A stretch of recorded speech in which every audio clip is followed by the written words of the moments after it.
All right, we are back with the Lineup Podcast. I'm Dave Prodan, here with my part-time co-host for this season, Mitch Salazar, and we are covering the recently completed El Salvador Surf City Pro, won by Caroline Marks and Felipe Toledo. Congratulations to both of them.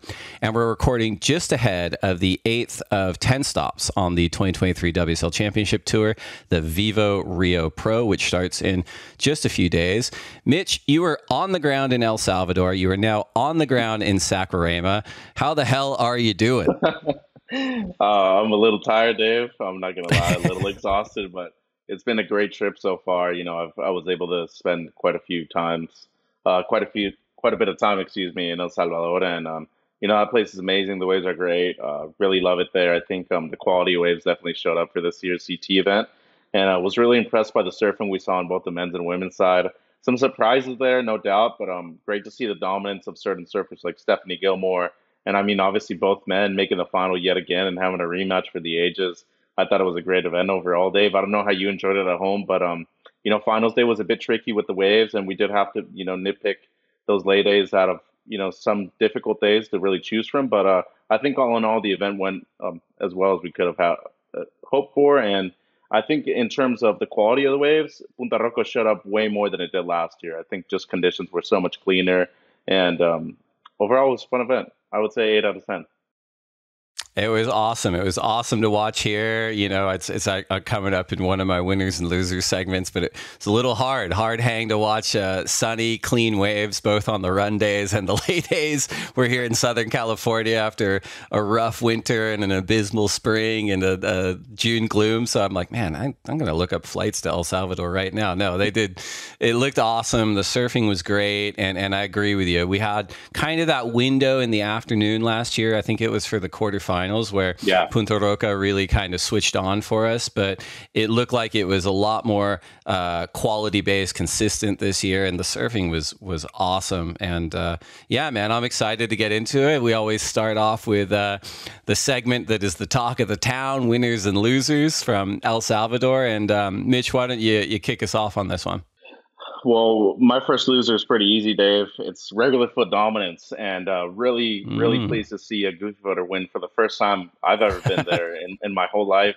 But seeing Caroline Marks take a win out for the goofy footers, especially on the women's side, I did see Alessa Quizon, make a final out there once in 2016. She lost to Keely Andrew.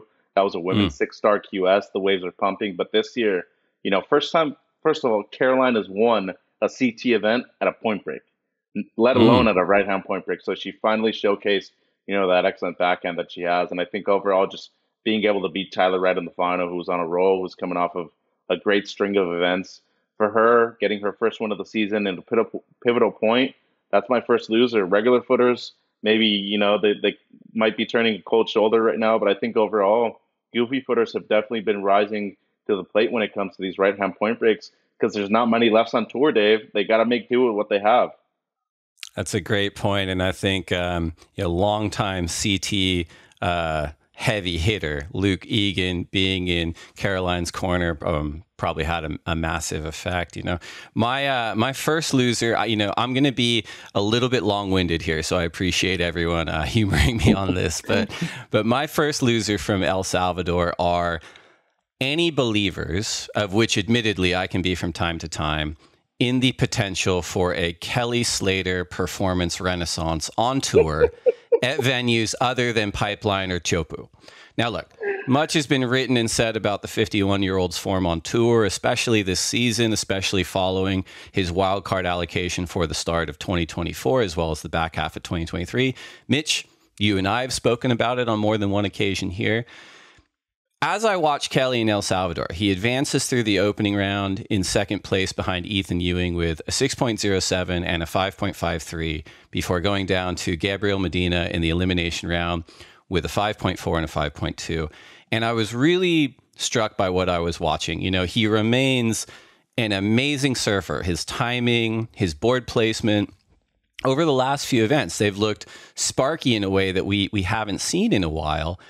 But as someone who's been watching him surf really closely for a few decades at this point, I'm kind of blown away by just how similar his approach and timing and board placement is at 51 years old, as it was during his prime. Now, I'm sure there are elements of that that are up for debate. I'm sure he challenged that. But my point is the framework, the skeleton of the Kelly Slater wave riding approach is pretty similar when you look at the lines he takes. And part of that experience for me in 2023 is dealing with the dissonance of watching him perform like Kelly Slater and knowing that he's the best surfer that ever lived, while also at the same time completely knowing that these are mid-range scores at best. And no way is he going to beat Ethan or Gabriel or the like.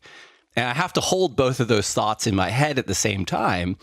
And I'm watching him surf in El Salvador, and it got me thinking, when was the last time that Kelly Slater scored an excellent score on a single wave, so excellent 8.0 or better, for something that was not a barrel? And I looked into it. Now, Mitch, would you like to guess when the last time Kelly got an excellent single score for something that wasn't a barrel? I want to say J-Bay, maybe 2018 or 19, but I couldn't be sure. Give me the answer, Dave. You're in the range. You're in the range. So the last time was Surf Ranch 2019. Okay. So that's 4 years ago. 27 CT events ago. Of course, that doesn't take into account what we said, Pipe and Tahiti, and even Rio, where he's clocked excellent scores for barrels. But 4 years is shocking to me. Now, look, I know there may be listeners who want to discount Surf Ranch on account of it. It's his wave and it's not in the ocean, which is fine. But he did post 2 excellent scores in the elimination round at Margaret River in 2019 as well. So it's about the same time frame. But we've talked about this before. We've talked about his motivation. We've talked about his injuries. We've talked about what the bookend to the greatest competitive surfing career in history could look like. And I think he can remain really competitive in critical waves and barrels for years, and he's proving that regularly at places like Pipe and Chopu. But these are the best surfers in the world in all conditions and wave types. And the reality is he just hasn't been competitive in the excellent range outside of the barrel for several years at this point. Dave, you still got a landline, Dave. I'm very surprised. I know. I was on a heater too. I'm like, it's what happens when you talk about Kelly. This is what happens when I you know, talk it's about him. Kelly. It's Kelly. He's like, what did you say about my scores? I'm like, man, these aren't, I'll put it out there. It's not even a criticism because who am I to critique? This is just an observation, you know, like, but what do you think about that, Mitch? Like what, I mean, I guess it probably doesn't shock you. You kind of had the same year range, like 4 years, but I was like, kind of like, oh my God. Well, first of all, we've talked about it, in the 8 episodes that we've had, since the CT started together. And I mean, it's true. I mean, he's struggled to find quality waves, first of all, Dave. It's like, how can you not identify the best waves when you're the best surfer that's ever been alive? And that to me is something that I think is really difficult to comprehend. And just to add on another stat about that wave in 2019 at the Surf Ranch, the right is a very barrel heavy wave too.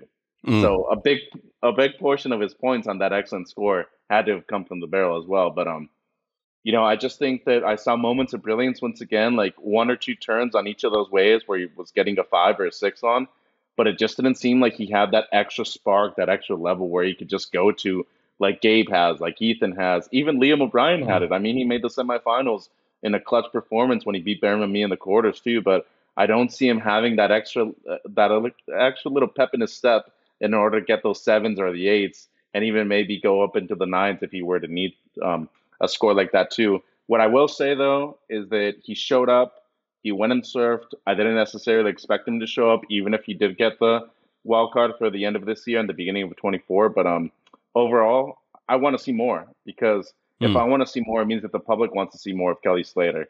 And if it weren't for Kelly, I don't think any of us would really have the jobs that we would like right now. We would have the careers that we would have in surfing because of him. So keep it up, Kelly. I mean, at least try, man. You've been given an opportunity that a lot of people like, and Ramsey Bukim is one of those people that was looking for a shot on the championship tour, and he didn't even surf a CT event as a rookie. So I stand by your opinion, Dave. I think it's a great one. And that actually brings me to my second loser, and it's a person that maybe underperformed based off of a gradual spike in competition and just talented level of brilliance and cognition when it came to recognizing a wave like the surf ranch, and that was Caitlin Simmers at Punta Mm. Roca. She surfed great in the first round, had a sick air, wasn't able to complete the ride, ended up being a small score because of that. But when it came to the elimination round, she was comboed in the first 10 minutes. It did not look good for her. And then overall, had a bad performance afterwards. Sat around for around 25 minutes, I want to say. And that's just not the performance that you want to have after getting a semifinal performance at the Surf Ranch, a wave that is very difficult to compete at, handle the pressure. And then when she had a golden opportunity to get another good result here and stay within the top five, she loses in the elimination round. And it's a big moment for the American surfer. Now knowing that Caroline Marks moved up and Tyler Wright moved Mm. up in the rankings as well, Dave. It's a really good note, and be interesting to see how Katie does across the back three events before the final. She's having an awesome rookie season. She's had a win, but I think that's a great one. You know, my second loser out of El Salvador, it's slightly less serious than my last one, I guess, depending on who you ask. But my second loser from El Salvador was just the opportunity for any of us to see any CT surfer don the hooded rash guard or surf shirt in the arena of CT competition. Now, I know this sounds a bit silly, but I was talking to a few folks about this, and I'm not 100% sure if he was the first, but my impression is that John either introduced or reintroduced the concept of the hooded rash guard or surf shirt a couple years ago via his company, Florence Marine.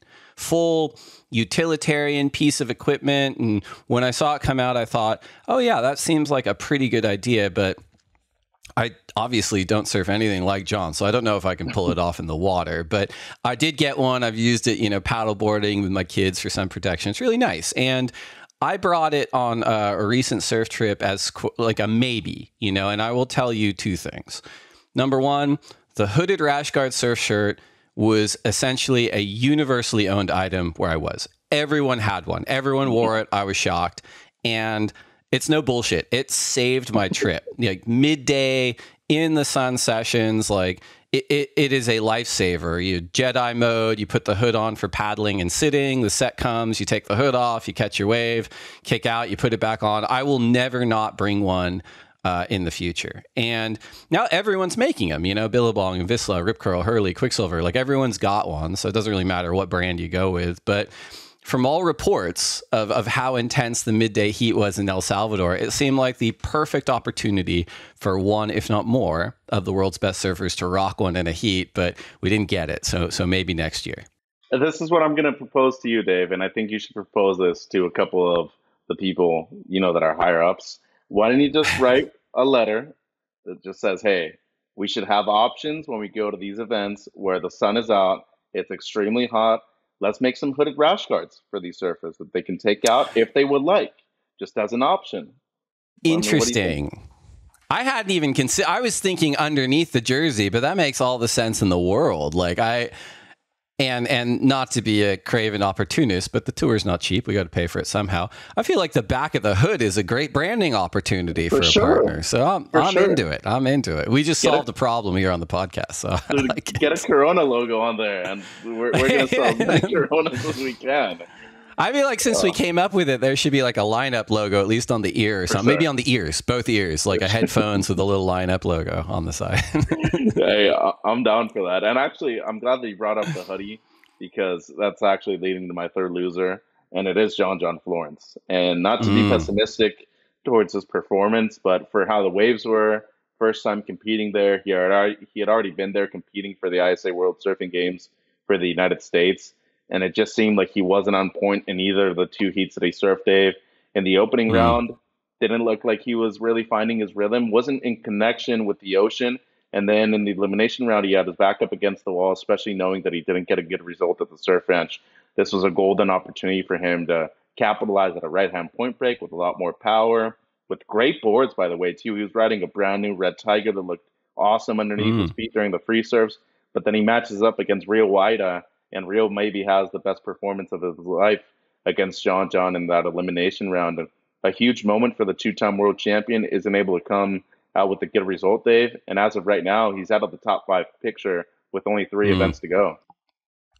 It's a great one. And Rio surfed unbelievably well. Like surfed, I think, like very close to the potential that we knew he had. He just looked great. And I don't know what kind of support team John had in El Salvador, but I am under the impression that his coach Ross Williams, his filmer Eric Knutson, his road manager Brandon Wasserman, they are all either en route or are already in Rio. So it sounds like they have the full arsenal with them, and I know he has his eyes set on that final five. You know, my third loser coming out of El Salvador is not dissimilar, but it's Jack Robinson's 2023 world title campaign. It appears to be in a bit of free fall, right? He starts the season with a win at Pipeline, a semifinal at Sunset Beach, a runner-up in Portugal, and he's at that point very firmly in the yellow leader jersey. And then he injures his knee during Bells. He finishes that event with the 17th. He withdraws from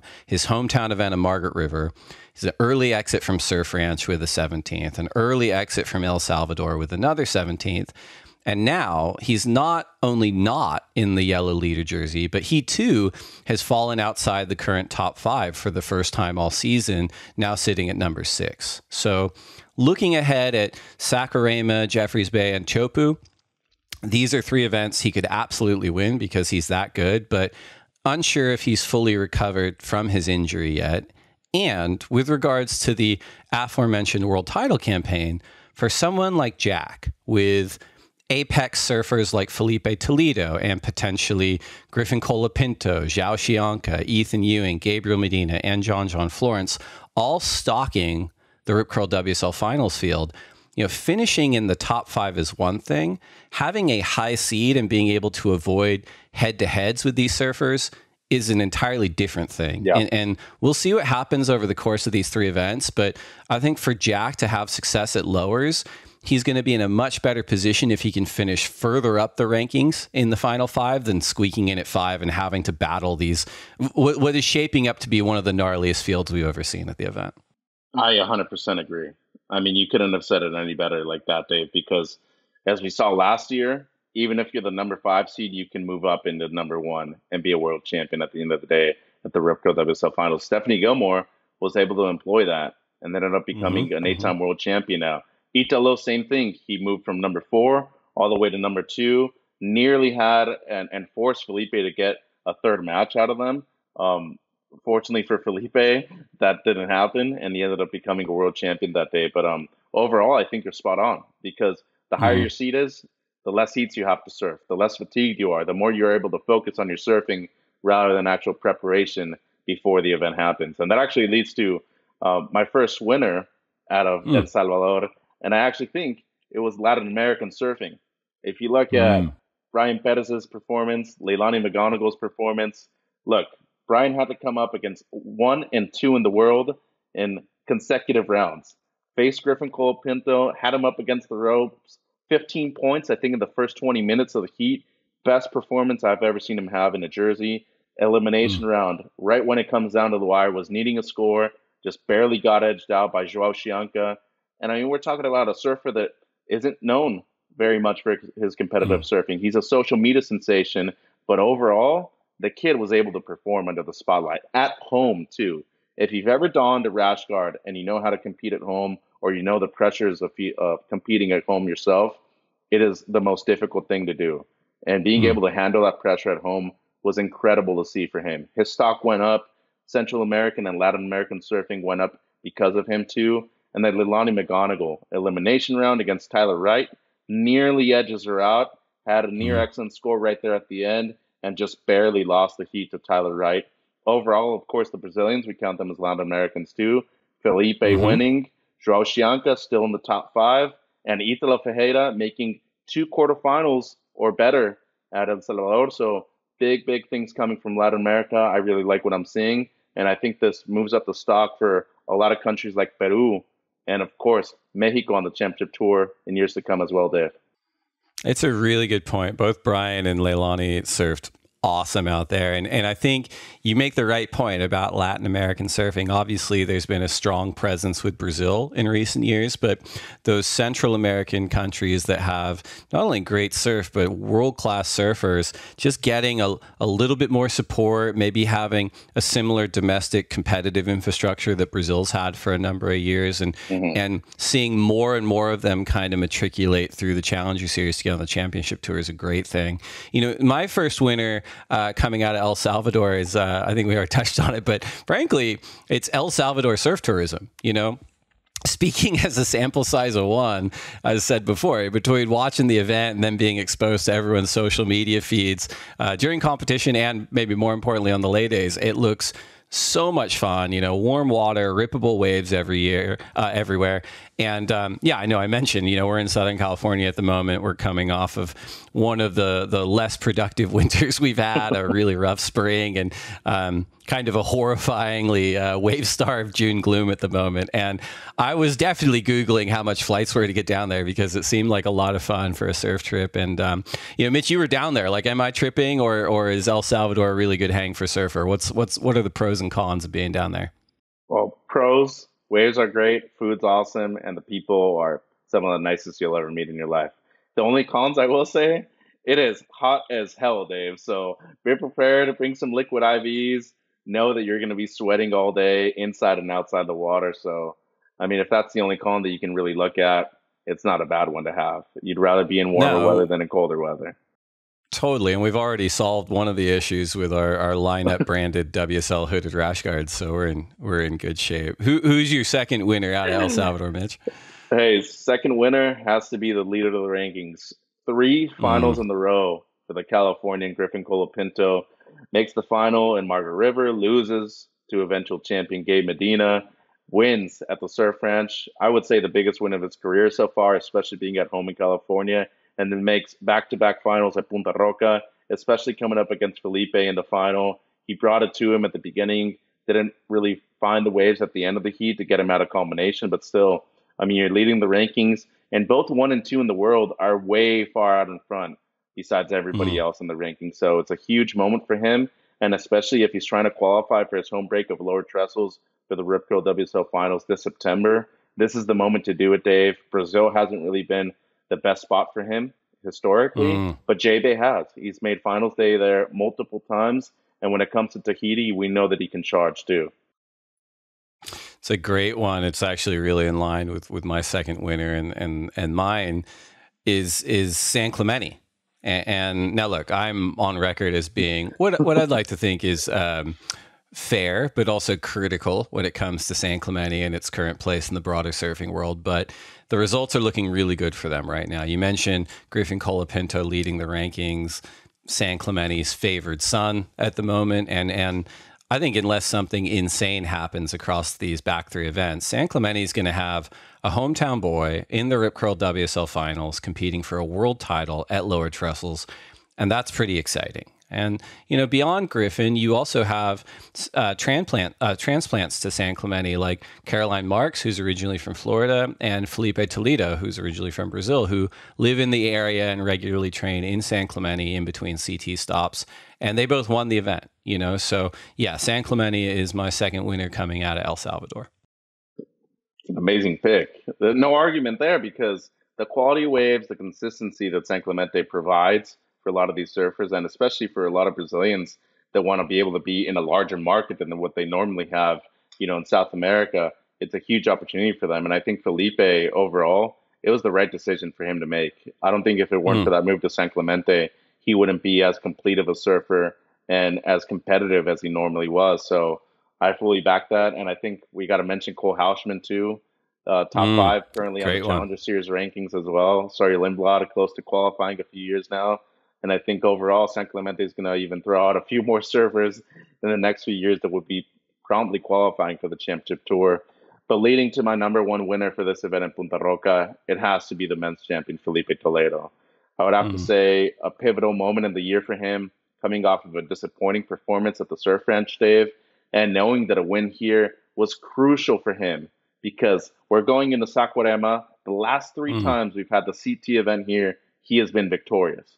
And I'm not even kidding you. with the swell that we're looking for the forecast, I think he's going to go 4 times in a row. He's just unstoppable. He's won at J-Bay. I think he has maybe the best competitive wave I've ever seen in a jersey, which was in J-Bay in 2017, the double alley-oop wave. He's made the semifinals in Tahiti before. To me, he's lining up for another year to be a back-to-back world champion, and that's what I expect him to be at the end of the season in 2023. Has he really won in Rio 3 years in a row? 18, 19, and 21. 18, 19, and 20, 21? Yeah, because we didn't have the event in 20, remember? We didn't have the event in 20.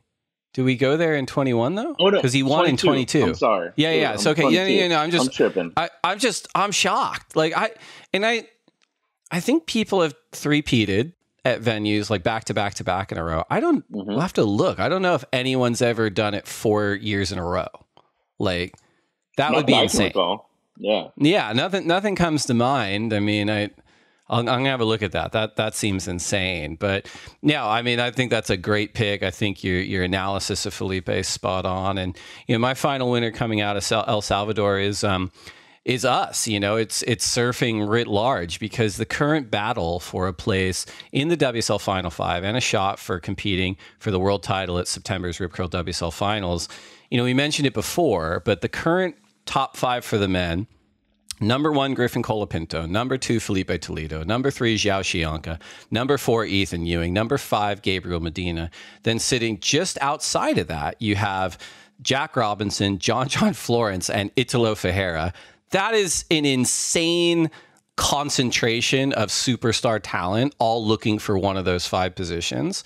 And then on the women's side, the current top 5 are Carissa Moore, Tyler Wright, Caroline Marks, Molly Picklum, and then Stephanie Gilmore and Tatiana Weston-Webb are tied at 5th. Sitting just outside of that, you have the rookie Katie Simmers, followed by Lakey Peterson, both of them trying to crack in. So for all of us out there, we get to watch what happens across Saquarema, Jeffreys Bay, and Teaupu to see whether the current top 5 can hold, or if any of the named or even unnamed challengers can hunt them down and break in. So as a fan, taking my WSL hat way off, and just as a surf fan, I'm super excited to see what happens across these 3 events.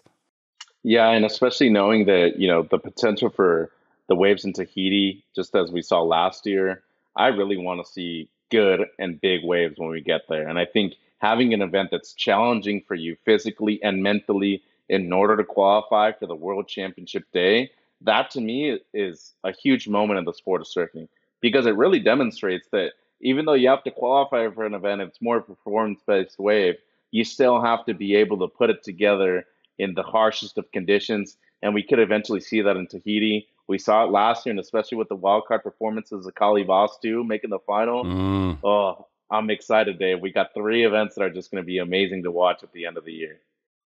It's a great note. And that's going to wrap it up for our winners and losers segment. We're going to take a quick break to get a word in from our sponsors, and we'll be right back. All right, we are back at the lineup. My name is Dave Proden. I'm here with Mitch Salazar, and it's now time to give an update on the 2023 Vissla CT Shaper rankings. Shaper ranking!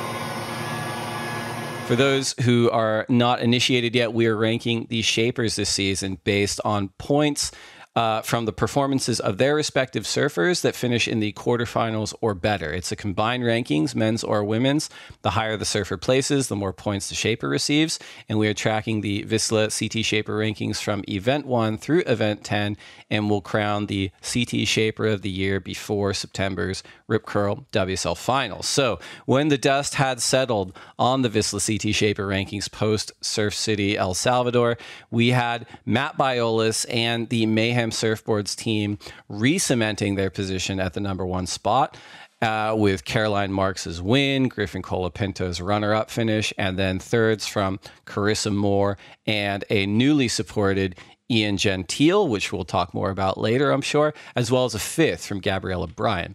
DHD and Sharp Eye are in 2nd and 3rd respectively, and then there is a lot of daylight between the current 3-horse race of Mayhem, DHD, and Sharp Eye and the rest of the field. Channel Islands and Paizel, they're in 4th and 5th, but with nearly half the points as the current top 3 at the moment.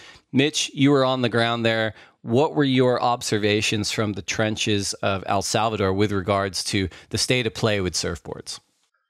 Well, first of all, I think it's really important to note that most people were riding high performance shortboards. We barely saw any 2+1 twin fins or any boards that were more for down the line surfing. Because let's be honest, people were bringing those boards down there. I mean, I saw Carissa with an MR California twin during the ISA event. Griffin was actually riding a retro tripper, which I have in my board bag right now. Thing works great, good all around board. But when it came down to the actual competition, everybody was on a high performance shortboard.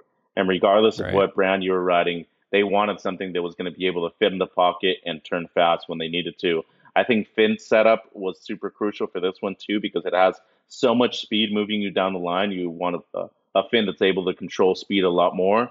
But overall, dude, Mayhem is on a roll right now, Dave. They are unstoppable. Caroline marks a huge win. Carissa Moore finishing third. On the men's side, Griffin making the final once again. And I just want to say a big golf clap to Ian Gentile, because man, did he surf amazing. And I think he really deserves a lot of credit for what he was able to do. And especially riding that driver 3.0, which is the highest performance surfboard that Mayhem at Biolos makes. It just looked great underneath his feet. Nearly edged out Felipe in the semifinals, had a score in the eights, an excellent score with an alley-oop. And I was so excited to see him fully perform at the level that he's capable of. Dropping his first excellent score of the season, by the way, Dave, in the semifinals, and his best performance of the year so far. He looked great, man. Like and as someone who's been a fan of his surfing for a long time, since he was a little kid, he was on the scene. And then, he's talked about it. He had the big contracts and all the pressure, and he kind of burned out, and he went away from the scene. He went to college, did some schooling, and then was still, hanging in Maui. He was still a standout every time Honolulu Bay broke, and was still doing the QS, and then put a campaign together last year on the Challenger Series and made it. And he's currently unsponsored. He's got those beautiful kind of just empty white surfboards. He was riding Sharp Eyes for the bulk of the year, switched it up to Mayhems in El Salvador. And your point's absolutely right. Like, he's so deadly in so many conditions, and I think is really underrated because of how much he's flown under the radar in recent years.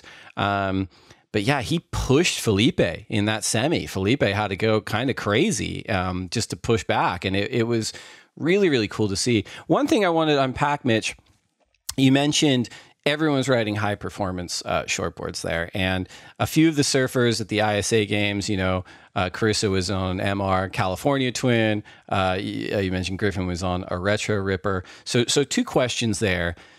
At those events that don't have the same kind of consequences as like a Challenger Series event or a Championship Tour event, do you think they're just kind of blowing off steam, testing some equipment? Number one. And then number two, can you remember the last time a CT surfer rode sort of your non-Ferrari board in CT waves because in the past we've had Dane on the dumpster diver or the MTFA, Kelly was riding, the wizard sleeve and sort of these unconventional shapes. But outside of maybe a quad setup at a barrel somewhere, I'm having a hard time thinking the last time someone rode something that was just not your super high performance board. Well, the last time somebody won on a non-high performance board, I guess you could still have to call it a high performance board. It was the Wizard Sleeve in 2010 when Kelly won at Snapper Rocks, the first event of the season. I actually think he beat Taj Burrow in the final there. But Felipe won on a quad last year at Lowers. And I know it's a dark art Sharp Eye, but the thing's still a quad. And I think a lot of people still don't think that a quad is necessarily a board that you would ride for performance shortboarding. But overall, you don't see it every day. I mean, out of 10 heats that people are going to surf, maybe once. And this is a wave that really needs your full attention. You need to be riding the equipment that is necessary for a wave as difficult to ride and as difficult to read as Punta Roca. And going back to the ISA games, I knew somebody was going to ask me this question because not to say that there's not an incentive for certain surfers, right. There is. Yeah. But not for everybody. You have the qualification systems for, Paris 2024. And overall, the WCT is tier number 1. So 10 people are going to be able to qualify for the championship tour on both the men's and women's side. And I think for certain people like Carissa, who need to defend their spot on the championship tour, the rankings. Same thing for Griffin. They just need to edge out the other Americans on tour to be able to qualify for Paris. The motivation and the incentive is different. So I didn't Mm, necessarily expect them to go out and compete 100% like they would in the CT jersey, because that's where mm, they really need to shine. They need to right. outdo each other when it comes to CT competition. It goes back to that question I love asking when we get CT surfers on the podcast, though, is like, what kind of surfer are you? Are this a surfer that has to ride their Ferrari all the time to keep that blade as sharp as possible, or do you like to mix it up? And you get different answers. Like some people are like, no, I have to like ride the, like Mick Fanning was like this for years. He's like, I ride the same board, 2-foot D-ball, 6-foot snapper, whatever it is, because I want to stay as sharp as possible on that. So it is interesting to see both Griffin and Carissa kind of probably just blow off a little bit of steam and like relax a bit and try something a bit different. It was really cool. I will one little point of order though, because I was thinking about this too, and as someone who has owned a wizard sleeve or two from Channel Islands, Kelly, I think he rode that one in 2009. And the reason I remember that is I was there and I was watching him surf and I was like, oh my God, he just come off of winning the world title in 2008. It was in this run where every year we'd start on the Gold Coast and everyone would question whether Kelly was going to do the full year or not. Inevitably, he did pretty well on the Gold Coast. So I think that kind of force of momentum kind of was like, oh, you have to go for another world title. But 2009, we're there. It wasn't a very good year for waves at Snapper Rocks. It was kind of small, crumbly, like 2 foot. And Kelly was riding this wizard sleeve around the event and at D-Ball, and then after the event at Greenmount. And I remember thinking, like, he looks unbelievable. And it just looks so cool. He rides it against a wildcard Julian Wilson in his heat in round 3 and he loses. And I remember all the pundits were like, Kelly's not taking this seriously anymore. Look at this stupid board he was riding. And he immediately abandoned it, like didn't ride it like again in a competition. And I thought that was such a bummer because I'm like, just the waves sucked and Julian was on a heater and, who knows how it goes. But I was bummed because Kelly kind of didn't ride it again in competition anymore. He did in 2008 win Pipeline on like a deep 6, which was like a similar derivative of the wizard sleeve. But yeah, you're right. It's been a minute since we've seen surfers regularly ride kind of alternative craft. One of the things I want to talk to you about was with regards to surfboards, we were lucky enough to have Darren Hanley from DHD Surfboards on last week's podcast, which was a real treat. He was so insightful and humble. And if listeners haven't checked it out yet, I recommend you do. And he had 2 really interesting things that I pulled out of it. He had a lot, but the 2 I want to talk about. The first that I want to get your opinion on, I asked him about having both Mick Fanning and Joel Parkinson on his team at one point. So very early on, DH signs a young Mick Fanning to the program. Joel Parkinson, who relocates from the Sunshine Coast down to the Gold Coast, he's riding Dahlbergs. He switches over. He starts riding DHDs. And then within a period of time, he moves on. He starts riding JS Industries. And I asked Darren about this, and he had a really good point, and he brought it up with sort of admiration to how Marcio and the Sharp Eye team was able to hold so much talent on one team at the same time. He said, look, having more than one apex surfer on your team as a board builder is really difficult because they all expect all your time. They all expect all your focus. And even if you're giving it to them, in the back of their mind, they're like, I wonder if the other person's getting it. And he said he was, disappointed to lose Joel to JS, but he had this very zen comment where he said, honestly, like if I'd kept both of them on the team, it's possible that they just would have cannibalized each other to the point where they didn't go on to achieve what they actually did. He's like, Joel went to JS. He won a ton of CTs. He surfed amazing. He won his world title in 2012. Mick stayed with DHD. He won a ton of CTs. He won 3 world titles, So it was cool. And I thought that's really interesting. I don't want to get your take on it, obviously, as a great surfer yourself, but just an analyst and what it's like having kind of these really premium surfers on the same board program. Well, look, I think the point that you bring up is very important because it demonstrates that there's so many quality shapers out there, and especially with boards that are, machine made for the most part nowadays, there are very few variations between a great board and a board that is just going to work or underperform a little bit. And I think Italo is the perfect point about that because Timmy Patterson doesn't have more than one rider on the championship tour. And Italo being the only surfer that he had in 2019, ended up becoming the world champion that year. And remember, he had to surf against Gabriel Medina in the final of Pipeline to determine who was world number one at the end of the event. And Yep. Gabe's either riding Cabiancas or Tocoros. And they're Right. not the most mainstream boards either. So I think to your point, yes, I could see a little bit of cannibalism, and I agree to a certain extent with Darren Hanley, but I don't necessarily think that that would have fully happened because I think Bruce and Andy riding JSs at the same time was so imperative for them to grow the brand, grow the sport, and I think what you're seeing with Sharp Eye a lot nowadays, Kanoa, Jack, Felipe, obviously being the world champion currently, these are all guys that are riding the same boards, for the most part, the same shapes, or at least very high performance surfboards. And guess what? They're pushing each other to excel at a new Mm. level. And I think unless Channel Island starts doing that a lot more, unless Paizel starts doing that a lot more, and not that John Paizel needs the marketing or the publicity because he has potentially the greatest surfer on the planet right now on his team riding his boards, there needs to be a push for these people to get outside of their comfort zones and start experimenting with boards that are going to progress the level to even higher expectations. And we just saw that with Felipe winning last year on a carbon wrapped board on a Mm. quad setup, too. Given, I will say that he won that event at a wave that he knows. It's his Mm. backyard. He lives there full time now. But in the end, it comes down to the person that is looking to push the sport the most.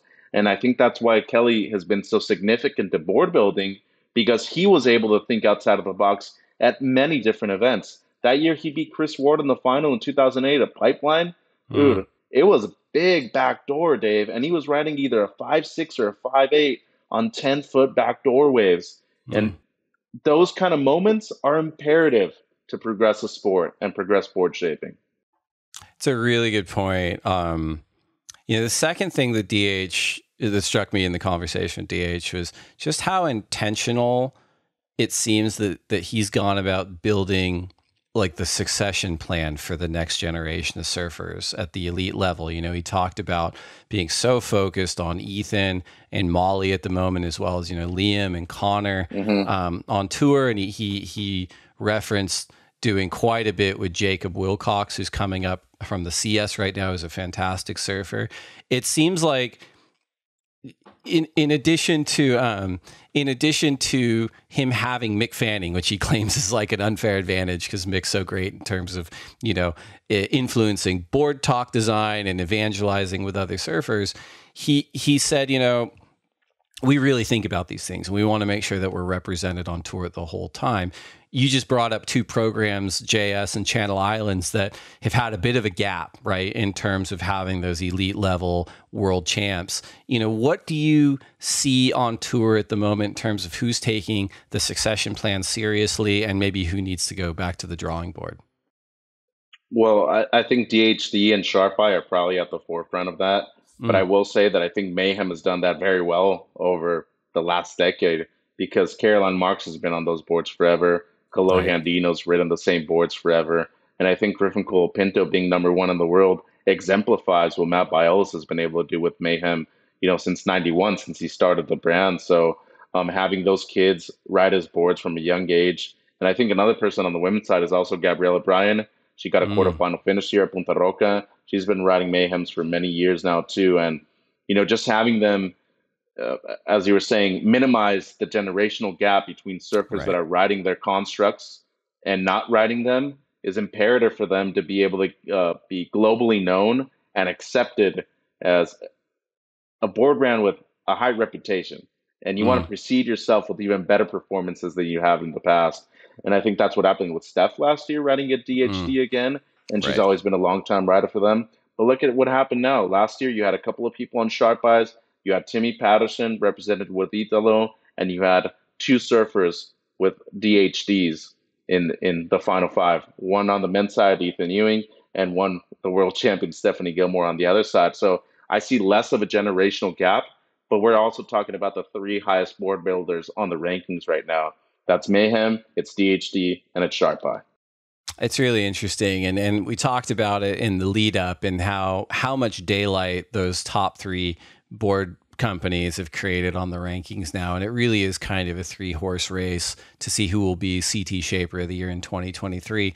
One thing that you and I talked about rolling this rankings program out in the pilot year of this season was, it's not, we're not comparing apples to apples and pretending that a program like Borst or Patterson, who's got one surfer on their team, is necessarily going to be competitive with Sharp Eye, who at one point had 13, right? But it's a great vessel for us to kind of analyze how these different companies are performing. And, Sharp Eye, DHD, Mayhem, and Channel Islands are all in kind of that upper tier of having, half a dozen surfers on tour, or in some cases like Sharp Eye, a dozen. But I think the rankings is really bearing out in terms of performance, because Mayhem are currently at the top.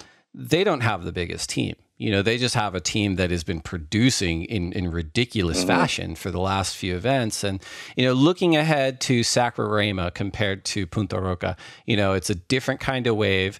In your opinion, do you think we're going to be seeing different equipment? And if so, why, and what do you think we're going to see? If you do see different equipment, it'll be slight variations. You're probably still going to see high performance shortboards. I actually just went and checked the waves before we started recording, and it seems like the swell's picking up. But this wave here has a lot of power. I compared it a lot to Eokai Beach Park on the North Shore of Oahu. Just one of those beach breaks that moves a lot, tends to be quite heavy, and more importantly, has a lot of push behind it too. So you can get away with riding your normal shortboard out here. If you want to go down just a little bit and add a little bit more volume, you can do that too on the smaller days. But on the days with a lot of size, you're still riding your normal shortboard. What I will say, though, I wouldn't be surprised to see a few people ride the dark art sports or constructions like EPS, something with a bit more flotation out here, especially on the cleaner days, because you want something that's a bit more buoyant, just because you do have to manage to deal with the backwash every now and then. That backwash can be so difficult to manage out here, Dave. If you're not out front of it, you're going to get plunged and maybe even catapulted by that thing that's coming at you.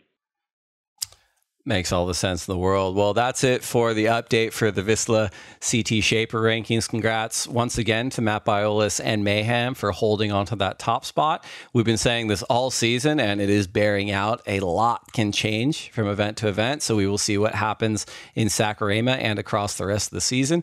We're going to take one more break to get a word in from our sponsors, and when we come back, we will answer listener questions. All right, everybody, welcome back to the lineup. I'm your part-time co-host, Mitchell Salazar, here with Dave Prodan. And Dave, we're going to get into our Instagram fan questions. Remember, if we don't get to your question today, you can always write us at the lineup pod, and we will be able to respond in our DMs as we always do. All right, Dave, let's start off with our first question at JHaley87. Is Jacko at full strength and able to compete at the level he was during the first few events? That's obviously referring to Jack Robinson. Yeah, that's a good question. I mean, I don't know for a fact, but obviously it came up in winners and losers, and just the free fall that he's been since hurting himself at Bells Beach compared to those opening few events. And yeah, Mitch, you may have more intel just because you've been on the ground, but I mean, knee injuries are tough. And I think that speculating, since he had a great start to the year, I mean, I'm sure it was a difficult decision for him to withdraw from his hometown event at Margaret River. But also he's probably fighting just the desire to capitalize on his good start and wanting to be in the title hunt, wanting to be in a good position that, you could be working really hard and then you can still be trying to come back a little too soon. I don't know if that's the case. Like, the level of surfing, as we kind of highlighted in this podcast, and all of them, is so high that even superstars like Jack Robinson can be at full strength and still have the rough results, right? But, I'm not sure. Mitch, what do you think about the question of Jack's health at the moment? Do you think he's 100%? I don't think he's 100%. He didn't seem that way at Punta Roca. He had his ankle taped up too. It didn't seem like he was fully comfortable or he was pushing to the level that we normally see him at. I spoke to him after the heat when he lost in the elimination round, though, and he did say that it was more of a mental thing for him. He wants to push hard, but his body's not allowing him to. We've seen it with John Doe in the past. When he's not 100%, he's not performing the way he wants to or the way we want to see him surf. So, Unfortunately, I don't know, with 3 events to go, you know, Rio's going to be an event where I think we're really going to be able to see whether or not he's going to be able to get 200% or close to it. Right. J-Bay is maybe a less physically demanding wave because it's a longer wave. You can draw your turns a bit more. You can be a bit more selective with the wave. But at a beach break, it needs to be game on from the get-go, and you need to be going 100%.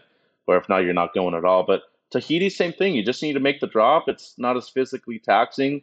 Really just set your line. So could have a shot. I don't know. I think it's going to be really hard with the top 10 that we have right now, though. But our second Makes sense.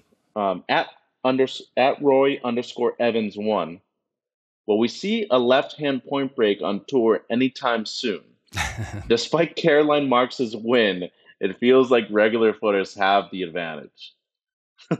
I mean, this is going to be Roy is really throwing a cat amongst the pigeons, as they say with Mitch and I on this podcast, since we're both goofy footers and have both been advocates for more lefts on tour for probably a while.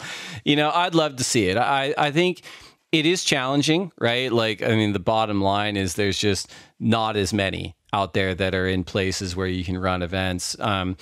Peru's got awesome left-handers, point breaks. I've been fortunate enough to go there for women's CTs in the past. It's fantastic. Obviously, Raglan in New Zealand's fantastic. We've run events at Uluwatu.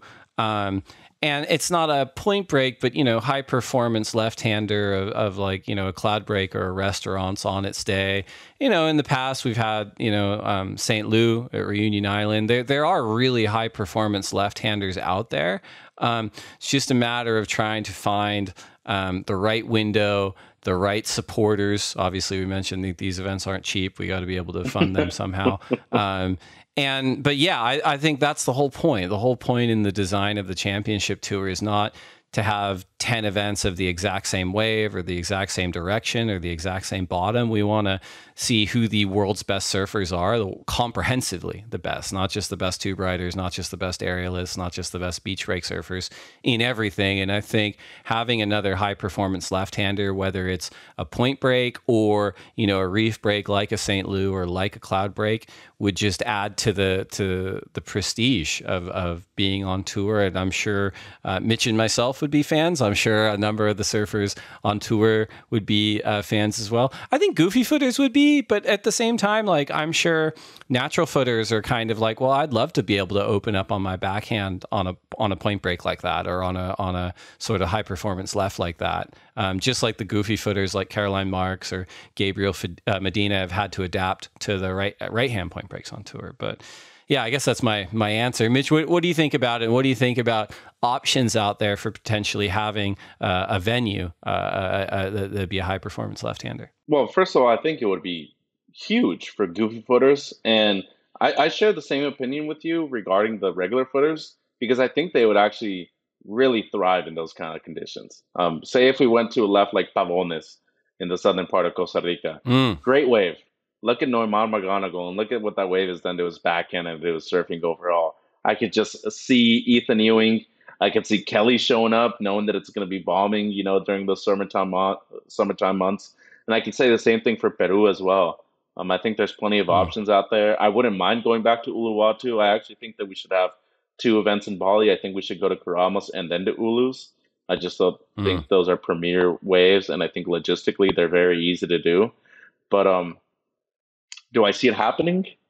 Maybe not in the next year or two, but I'm crossing my fingers and I'm gonna be pushing as hard as anybody else. And I remember last year actually here at the spot in Saquarema when we were doing the Challenger Series, Kaipo and I were in the booth with Travis Logie at the same time, and I put him on the spot. I was like, "Hey, Travis, like, there's 3 goofy here in the booth, man. Like, when are we getting more lefts on tour?" And he just started joking. He's like, "Hey, I can't give you an answer on that." So,